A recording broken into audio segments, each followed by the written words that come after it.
Ohio Representative Tim Ryan had a busy 2022. Ryan was known for his fiery House floor speeches. The Ohio Democrat slammed the filibuster that he claimed was in the way of progress. He also spoke out against Republicans for their calls to defund the FBI and for their opposition to the CHIPS Act. The Democrat won the primary to represent his party in the race to replace Senator Rob Portman. Tim Ryan faced off against venture capitalist and author J.D. Vance. Despite running a tough race, Ryan lost to Vance by almost 7 points. I yield 1 minute to the gentleman from Ohio, Mr. Ryan. The gentleman from Ohio is recognized for 1 minute. Madam Speaker, this is an American bill. Apple pie, mom, and baseball. Red, white, and blue. This is for the exhausted majority of the people in this country. Democrats, Republicans, independents versus the extremists. If you think that this town's been spending too much money, we need to reduce the deficit, we do that by hundreds of billions of dollars. If you think seniors are taking it on the chin, we help them with prescription drugs and $35 insulin payments. If you think we need to increase production of natural gas, that's in this bill to create jobs here, lower costs here, and export to Europe and the rest of the world to knock Putin's knees out from under him. And the most exciting thing in this bill is we double down on finally having an industrial policy in this country to outcompete China. We are going to build things. On top of the infrastructure bill and the CHIPS Act, we're going to build electric vehicles, electric cars, electric tractors, batteries, solar, wind. We are going to rebuild the middle class. And while the other side wants to defund the time FBI, has expired. We want to fund our kids' future here in the United States. To close, gentleman from Texas is recognized for 1 minute. Mr. Speaker, I yield 2 minutes to the gentleman from Ohio. Thank you, gentlelady. September 19th, 1977, Black Monday. It's when all the steel mills closed in Youngstown, Ohio. And we've been waiting since then for a transformational investment into the state of Ohio. And this bill is going to allow Intel to come to Ohio and convert a $20 billion deal into a $100 billion deal. 7,000 construction jobs, 3,000 full-time jobs, average wage $135,000 a year. Going to transform the industrial Midwest. Going to allow us to outcompete China. This is a national security issue. Young people who have been leaving Ohio for generations are going to be able to come back.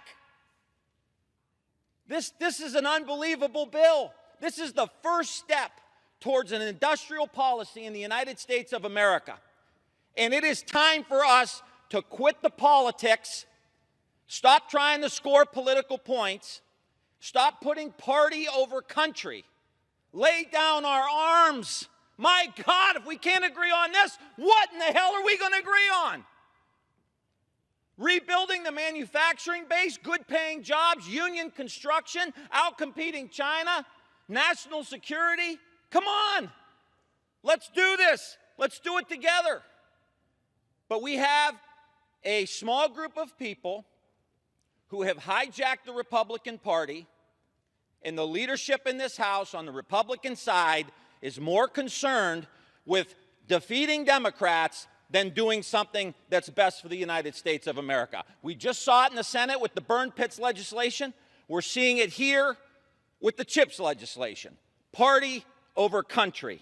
So July 28th, 2022 is going to be Black Thursday, the day the Republican Party has been hijacked and aligned themselves with communist China. Gentleman's no longer recognized. Mr. Speaker. Expired. For what purpose does the gentleman from Ohio seek recognition? Mr. Speaker, I ask unanimous consent to address the House for 1 minute and revise and extend my remarks. Without objection, the gentleman's recognized for 1 minute. Mr. Speaker, I'm frustrated. We have heard a lot this week about cutting workers in on the deal and how we meet the challenges that this nation is facing.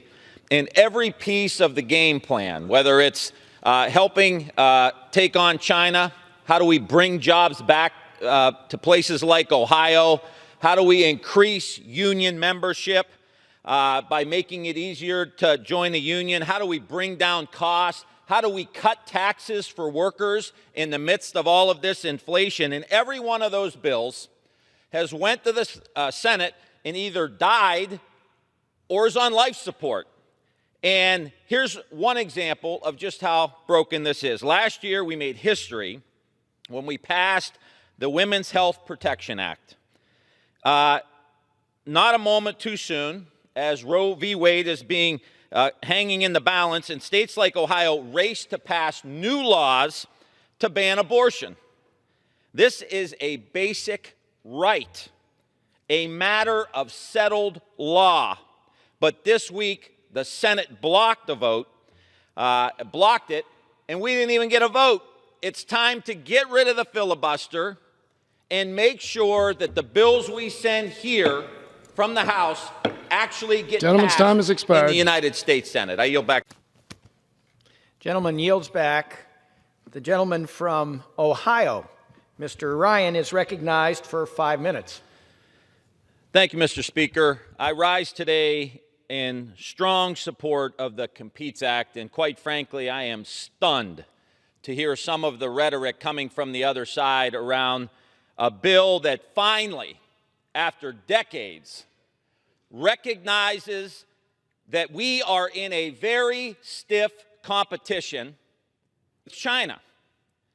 And for the longest time, America didn't know it. China was in this competition. China was doing everything they could to dump steel in our country.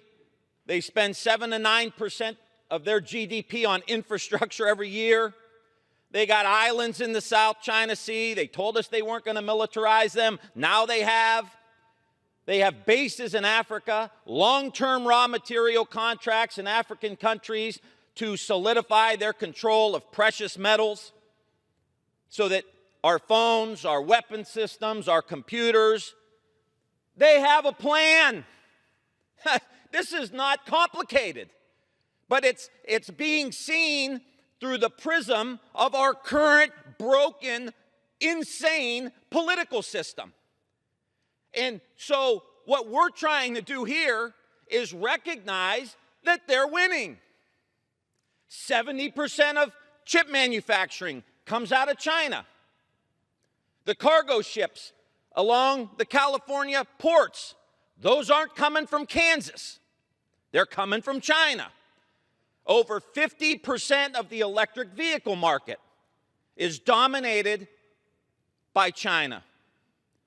And so the thoughtful thing, the smart strategic thing for us to do in the United States is, one, recognize this, and two, make sure we reinvest back into the United States, which is what we did with the bipartisan infrastructure bill. 20 Republicans in the Senate, led by Senator Portman from Ohio, who I commend for his leadership, said, we got to rebuild our country. Broadband, infrastructure, bridges are collapsing in Pittsburgh. We got to fix this stuff. Workforce development, we got to plug these communities in if we're going to win. And so that's what we did in a bipartisan way. And so the next step is, how do we bring the chip manufacturing back? How do we rebuild the industrial base here in places like Ohio? And that means we have to have a strategy that invests into the country. That's what the Competes Act does. $52 billion to move these chip manufacturers back. And what's stunning to me about how radical the right wing has become in this country is that this isn't, oh, we're going to invest this money and maybe we'll get a deal. Maybe someone will locate in the industrial Midwest. Last week, Intel announced a $20 billion investment north of Columbus, Ohio, with over 100 suppliers in that state that will benefit from locating there. Thousands of construction jobs. And you know what they said? If we pass the Competes Act, if we pass this bill, it's going to become a $100 billion investment in the Midwest. And all we're saying is, if there is nothing we can agree on in the United States Congress, I hope that it's this bill. I hope it's infrastructure. But it's culture war du jour. I mean, what a joke. China has a 10-year plan, 50-year plan, 100-year plan. We live in a 24-hour news cycle talking about Dr. Seuss, Big Bird, M&M's, SpongeBob, and we're getting our clock cleaned. And this is an attempt by us, hopefully in a bipartisan way, doesn't look that way, but hopefully in a bipartisan way, to actually prepare America post-pandemic, post-economic collapse to bring back manufacturing. And it's already happening. This is already happening. We saw all the leaders in Ohio, Democrat, Republican, Governor DeWine, Lieutenant Governor Husted, Jobs Ohio, under a Republican governor, J.P. Nassif, the Columbus Partnership, Kenny McDonald, the business leaders, everybody, the unions. And this bill creates 1 million union apprentices in the next 5 years to build this stuff. Wake up. Wake up. We're losing. And this is a step forward for America to start leading the way and leading the country again. I yield back the balance of my time. Gentleman yields back. Thank you, Mr. Blanton. I appreciate it. I'm going to kick it off here. I asked a couple of questions in my opening statement that we'll get to, though I'm hoping you can touch upon those, but specifically on the impact of a continuing resolution to your offices. What would that mean? If you could each give us an answer on that. We'll go in reverse order. Mr. Blanton, since we have you on the screen, we're very frustrated about the continuing resolution and be interested in your views on the impact of it. Thank you. My largest concern with the continuing resolution is actually with the Cannon project. We need to have money this summer in order to award the next phase of the Cannon project. And if that is delayed, that is going to end up affecting a move cycle where we won't be able to complete the project within the 2-year time frame that is required for each phase of the project. There are also additional projects that are concerning to me. Lighting upgrades on the Capitol Plaza, some more security infrastructure, and then upgrades to the sprinkler system within the Capitol so that we actually have a fire code approved building. And any continued delays will just delay the implementation of any of these projects. When you said the security projects, which ones would be affected by the CR? Barriers and kiosks for the Capitol Police and truck interdiction systems. Okay. General? Yes, sir. For the greatest impact for the House Sergeant at Arms is going to be our inability to hire talent. As everybody knows, there's a war for talent, and we're trying to acquire security professionals. That's the biggest thing, and it may be some impact on our travel to go out and do assessments of security assessments that we've been doing. Could affect our police services, but number one would be hiring individuals. And that's pretty much all I have right now, sir. Chief? Well, the continuing resolution would impact just about everything that we're doing to make and sustain improvements, especially in the areas of intelligence, threat analysis, dignitary protection, critical security infrastructure, all those areas where we have increased work load demands because of the 6th and the recommendations that we've received as a result of the 6th. It would suspend our health and wellness initiatives, which are very robust. It would end our student loan repayment program. But the biggest impact would be our inability to increase our staffing. You'll see in our FY22 and FY23 budget, we're asking for 288 new recruit officers. And our plan is to hire 288 new recruit officers in both those years to get ahead of attrition. This basically would leave us in a position where all we could do is replace the officers that have left. We've got to get ahead of attrition. Staffing is our biggest challenge that remains. Okay. Great. Ms. Herrera Butler.